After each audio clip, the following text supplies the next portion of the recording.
Hello అండి. Praise the lord. ఎలా ఉన్నారు? అందరు బాగున్నారా? నేనైతే చాలా బాగున్నాను. మీరు కూడా బాగుండాలని దేవుణ్ణి మనస్ఫూర్తిగా కోరుకుంటున్నాను. ఈరోజు ఒక చిన్న మాట అండి. ఏంటో తెలుసా? మనం ఏదైనా బలంగా గట్టిగా అనుకుంటే జరిగిపోద్దని అంటారు కదా, అది నిజమే. ఎందుకో తెలుసా? మనం ఏదైతే అది నమ్మకంగా పాజిటివ్గా ఎప్పుడైతే ఆలోచించి గట్టిగా అనుకుంటామో అది నిజంగానే జరుగుతుందండి. ఎందుకో తెలుసా? నీ నమ్మకాన్ని బట్టి, నీ విశ్వాసాన్ని బట్టి, నీకున్న ఆ నమ్మకంలో ఉన్న కొలతల్ని బట్టి దేవుడు ఇచ్చేస్తాడు. ఆమేన్ అంటాడంట. ఆమేన్ అంటే అయిపోయింది, అవునుగాక అని అర్థం. దీన్ని బట్టి మీరు ఏదైనా కోరుకుంటే ఖచ్చితంగా దేవుడి దగ్గర అడగండి, అది జరుగుతుంది. దీన్ని బట్టి దేవుడికి వందనాలు.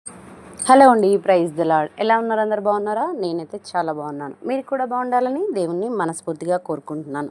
ఈరోజు ఒక చిన్న మాట అండి. ఏంటో తెలుసా? మనం ఏదైనా బలంగా గట్టిగా అనుకుంటే జరిగిపోద్దని అంటారు కదా, అది నిజమే. ఎందుకో తెలుసా? మనం ఏదైతే అది నమ్మకంగా పాజిటివ్గా ఎప్పుడైతే ఆలోచించి గట్టిగా అనుకుంటామో అది నిజంగానే జరుగుతుందండి. ఎందుకో తెలుసా? నీ నమ్మకాన్ని బట్టి, నీ విశ్వాసాన్ని బట్టి, నీకున్న ఆ నమ్మకంలో ఉన్న కొలతల్ని బట్టి దేవుడు ఇచ్చేస్తాడు. ఆమేన్ అంటాడంట.